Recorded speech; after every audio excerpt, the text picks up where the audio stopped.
Welcome to Leka Eto Speak YouTube channel. Thanks for watching. Please don't forget to subscribe. Lovers all over the world, ọ̀rọ̀ rẹ̀ àbí mi kejì ó jáde síta ó sọ ọ̀pọ̀lọpọ̀ ọ̀rọ̀ nípa Pastor Gabriel Adémọ́lá Amusan tó gbìyànjú mọ̀ sí Àgbàlá Gabriel wípé pastor pé ó fi ọgbọ́n àlùmọ̀kọ́rọ́ ó fi gba owó tí àwọn èèyàn dá fún òun lọ́wọ́ òun. So ọ̀rọ̀ rẹ̀ lẹ́kùnrẹ́rẹ́ bí àwọn èèyàn ṣe jáde síta tí wọ́n sì ń sọ̀rọ̀ nípa Pastor Gabriel wípé bó ṣe ṣe fún Muyideen nìyẹn. Oríṣiríṣi àwọn ọ̀rọ̀ ni àwọn èèyàn sọ síta, and then kejì náà sọ̀rọ̀ lẹ́kùnrẹ́rẹ́, ó sọ̀rọ̀ ilẹ̀kùn sóòótọ́ ni nǹkan tí ó sọ nípa Pastor Gabriel Àgbàlá Jésù, because pastor náà jáde síta òun náà fèsì, ó sọ bí ọ̀rọ̀ owó ṣe jẹ́, but àwọn èèyàn sá jáde lọ́tún lọ́sì láti fẹ̀hónú hàn wípé tí èèyàn bá ń run foundation pé accountability àti transparency gbọ́dọ̀ máa wà. Ẹ jẹ́ ká gbọ́rọ̀ lẹ́kùnrẹ́rẹ́ bí àwọn èèyàn bí wọ́n ṣe dá sí ọ̀rọ̀ yìí, and then àwọn èèyàn wọ́n sọ̀rọ̀ sílẹ̀kùn, wọ́n sọ̀rọ̀ lọ́pọ̀lọpọ̀, and then kejì náà sọ̀rọ̀ ó tú àwọn àṣírí bí ọ̀rọ̀ ṣe lọ. mi lè rìn mọ́ ọwọ́ left hand mi náà ó ti lọ, kò ṣeé ṣe anything mọ́, ó ti paralyze bó kàn ṣe wà lélẹ̀, and my left leg ọwọ́ ọ̀tún mi nìkan ló ń ṣiṣẹ́ ní gbogbo ara mi. So mo send gbogbo fídíò yẹn sí wọn, bó ṣe rí wọn ní pé kí n máa bọ̀ ní life wọn. That first day wọ́n kọ́kọ́ send 80,000 sí mi pé kí n kọ́kọ́ lọ jẹun náà, pé kí n wà okay, ní pé I was not looking well at all. Ìgbà tó ṣàràn mi lọ wọ́n tún ní kí n padà wá, mo tún padà wá, wọ́n tún raise owó fún mi, wọ́n send ẹ̀, mo tẹ̀ ní kọ́ máa send ẹ̀ pé kọ́ tọ́jú ẹ̀, wọ́n ní rárá, ní pé in case tí n bá fẹ́ ra oògùn àbí tí n bá fẹ́ jẹun. Wọ́n ṣàràn mi lọ́wọ́ gidi gan, wọ́n wá ní mo ò lè rówó yẹn lójú kan, ní pé kí n lọ kákàkiri, àwọn náà lọ tún fún mi ní list gbogbo àwọn ẹni tí mo máa lọ bá tí pé kọ́ tún ràn mí lọ́wọ́. So bá tí wọ́n wá ní pé kí n lọ sọ́dọ̀ Ayéfẹ́lẹ́ ní kó máa help, bá tí mo dọ́dọ̀ Ayéfẹ́lẹ́ wọ́n ní pé wọn kì í help èèyàn mọ́. Ọjọ́ yẹn mo message wọn lẹ́sẹ̀kẹsẹ̀ pé wọ́n l'Ayéfẹ́lẹ́ ò kì í help èèyàn mọ́ o, pé mo dẹ̀ wà níbẹ̀ báyìí. Wọ́n wá ní òkè pé ọ̀dọ̀ Àgbàlá Gabriel ní pé òun náà máa help. Wọ́n ní mo tẹ̀lé ọ̀rẹ́ kan tó mọ ìyàwó wọn rí, ní pé kó jẹ́ kí n pọ̀ ọ̀rẹ́ mi yẹn pé ó máa direct mi sí ọ̀dọ̀ wọn. Mo wá pọ̀ ọ̀rẹ́ mi yẹn ṣàjúwe bẹ̀ fún mi, ó dẹ̀ tún bá mi pé ìyàwó wọn ní pé àṣẹ rántí pé ní last year mo sọ̀rọ̀ ọ̀rẹ́ mi kan fún yín pé tó rẹ̀ nípa ọ̀rẹ́ mi yẹn ń bọ̀, ó dẹ̀ ní pé kí n máa bọ̀. Mo dẹ̀ ní mo ti gbọ́, mo wá débẹ̀, bàtí mo débẹ̀ wọn kọ́kọ́ dáhùn, wọn ò dá mi lò, mo padà, mo sọ fún èké náà pé mo padà. So later wọ́n wá ní pé wọ́n wá mi níbẹ̀, ní pé kí n tún padà wá, mo ṣáà tún gbéra, mo tún padà sí Ìbàdàn. Wọ́n dẹ̀ ṣe fídíò fún mi, wọ́n post fídíò yẹn under 24 hours mo ti rí 2 million. Wọ́n wá assign ẹnìkan fún mi, AY lórúkọ ẹni yẹn, ní pé kí n máa fún ní update bí owó ṣe wọlé. Mo dẹ̀ fún wọn ní update and I was being truthful, torí mi ìfẹ́ kọ́ sọ pé bí mo ń parọ́ fáwọn àbí mi ò lóòótọ́ àbí anything, mi ò fẹ́. So owó ṣe wọlé, kódà téwà yẹn bá wá máa tún gbé fóònù mi lé lọ́wọ́ pé kó wò fún ara ẹ̀, kó ríire tó wọlé, kó wá dàbí ẹni pé ẹnu ni mo fi ń sọ, kó rí. Mo dẹ̀ ń ṣe lọ bẹ́ẹ̀, bọ́n ṣe kọ́kọ́ wá bá mi nìyẹn, nípa Àgbàlá Gabriel ní pé kí n ra epo sínú mọ́tò tó máa fi lọ ń gbà àwọn members láti ìta. Mọ́tò méjì ni mọ́tò yẹn, pé kí n ra epo sínú mọ́tò yẹn, kí n dẹ̀ tún sponsor oúnjẹ tó máa ń ṣe fáwọn members ní every Sunday. Mo tẹ̀ rò pé ìkọ́ kékeré ni, mo rò pé owó kékeré ni, mo kọ́ níṣẹ́ 30,000 máa tó wọ́n ní rárá o, 100 wọ́n ní rárá, pé kí n send 850. Wọ́n gba 850 lọ́jọ́ yẹn. Lẹ́yìn tó gba 850 tán lọ́wọ́ mi, wọ́n tún ní pé kí n tún envelope owó f'Àgbàlá Gabriel, ní pé tí ò bá gbà lọ́wọ́ mi gan kí n fagídí fún un. Mo ní káàbúrò mi lọ withdraw 50,000, a envelope ẹ̀ fún wọn, wọ́n gbé mi lọ sí ọ́fíìsì wọn, mo ṣàdúpẹ́ lọ́wọ́ wọn, ṣe everything mo fún wọn. Wọ́n ní àǹtí ládùúrú nǹkan tẹ́ ti ṣe kíníkan ẹ tún fún mi ní eléyìí kíníkan. Wọ́n ṣàgbà lọ́wọ́ mi, mo kúrò ńbẹ̀. Owó tún wọlé, mo tún ṣì ń fún wọn ní update. Wọ́n tún gbé àwọn arúgbó dé, wọ́n ní kó ṣàdúrà fún mi, mo fún àwọn arúgbó yẹn ní 16,000, arúgbó 16 ni wọ́n.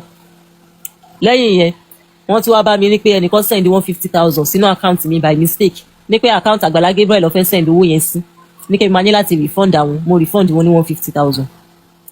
Wọ́n tún dé, wọ́n tún ní pé Àgbàlá ó fẹ́ lọ bì kan, ní pé kí n send 70,000 owó epo fún, mo send 70,000 fún wọn owó epo. Ọjọ́ tó lọ sí program Pastor Taiwo Ojo tí Táyé Currency àbí ẹnìkan wá kọrin fún wọn, wọ́n pè mí nípa àwọn wà ní program Pastor Taiwo Ojo, àwọn ní ìdí 250,000 very urgent báyìí kí n sáré send ẹ̀, mo send ẹ̀ sí wọn. Lẹ́yìn tó gba 250 tán wọ́n tún pè mí again ní pé kí n yá wọn ní 600,000, àwọn máa dá padà fún mi ní ìrọ̀lẹ́ sí alẹ́. Mo ní ẹ máa dá padà kẹ̀, wọ́n ní àwọn máa dá padà.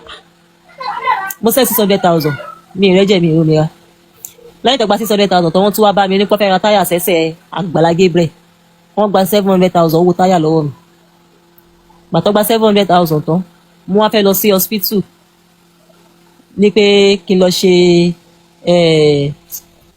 kí n lọ fún check up ní hospital, mo lápọ̀ìntmẹ́ǹt hospital, mo dẹ̀ láwọn test tí mo fẹ́ ṣe, mo dẹ̀ sọ fún wọn. Wọ́n wá ní pé àwọn máa tẹ̀lé mi, àwọn protocol àwọn máa tẹ̀lé mi, ní pé so that àwọn máa lè ṣe fídíò, àwọn máa post fídíò yẹn láti jẹ́ káwọn èèyàn mọ̀ pé mo ti wà ní hospital, mo dẹ̀ ṣì ní ìdówó.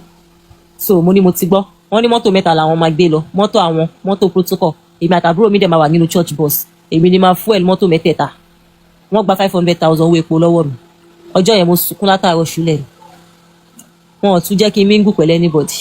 Ẹni tó wà lẹ́gbẹ̀ẹ́ mi wọ́n gbẹ́ni yẹn kúrò, wọ́n ní pé mi gbọ́dọ̀ bẹ́ẹ̀ ní kankan sọ̀rọ̀.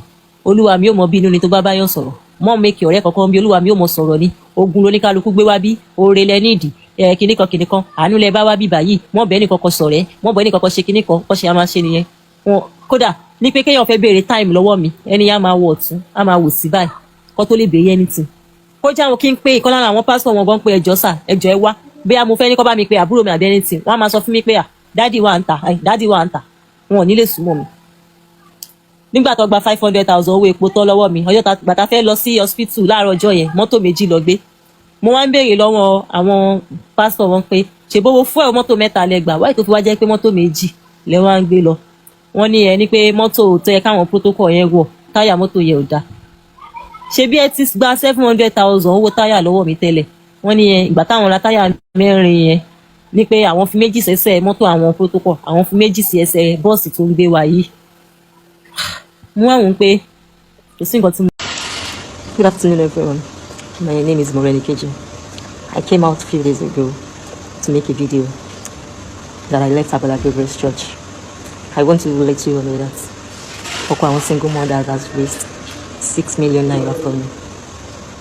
As it is, I have 10 million naira for my surgery. The balance is just 3 million, and I am really happy.